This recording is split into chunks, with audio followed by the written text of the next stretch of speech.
Hola, bienvenidos de nuevo a mi canal. Bueno, seguimos probando mandos. Hoy le toca al mando de Ninco de 35 ohmios. El último mando básico que vendía con los circuitos de Ninco. Vamos a ver cómo es el mando, la conexión que trae original y luego lo probaremos. Y al final del vídeo, los datos y mis conclusiones. Venga, vamos.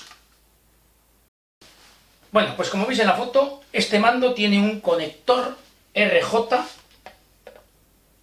creo que es el RJ9, tipo telefónico.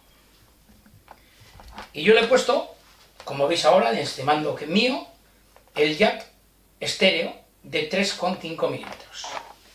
Y aquí tenéis el mando, muy parecido al anterior, pero con una resistencia más fina. El freno funciona diferente en este mando. Aquí está tocando la resistencia y cuando llega aquí, a este conector, levanta la pletina, no toca la resistencia y toca aquí, que hace que el coche se frene. Mando de 35 ohmios, que es lo que tiene la resistencia. 4 cables, aunque el rojo y el negro se conectan en el mismo. Lo que pasa que al ser un conector RJ lleva 4 conexiones. Es un mando bastante ergonómico, a mí personalmente me gusta, pero sí es cierto que es un mando muy básico. Venga, ahora vamos a probarlo en pista. Bueno, pues vamos con la prueba del mando de Ninco de 35 ohmios, con el coche de todas las pruebas de los mandos, 12 voltios en pista y el carril 2. 5 minutos.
Bueno, y aquí tenéis los datos. He añadido una columna donde pone la vuelta media, porque creo que es el dato más importante. Os voy a dar el dato de los anteriores mandos donde no estaba esta columna. Como veis, Ninco de 35 ohmios. La vuelta mucho más rápida que los anteriores. 6 segundos, 323 milésimas. 46,5 vueltas en 5 minutos. Una vuelta más que el anterior. Y 3 vueltas más que el de Scalextric. Como os digo, esto se consigue por el freno. Con esto, la vuelta media nos queda en lo siguiente.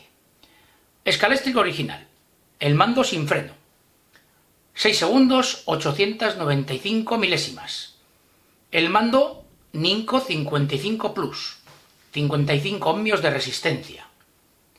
6 segundos 580 milésimas. Y el mando de Ninco de 35 ohmios. 6 segundos 452 milésimas. Al final la vuelta media es lo más importante. Y el precio, aquí los veis, el de los 3 mandos. Este mando de 35 ohmios se puede encontrar entre 10 y 15 euros. Yo le he puesto 15 euros. Más no paguéis por él. Bueno, pues ya habéis visto cómo funciona este mando. Es un mando que, para ser muy básico, a mí personalmente me gusta.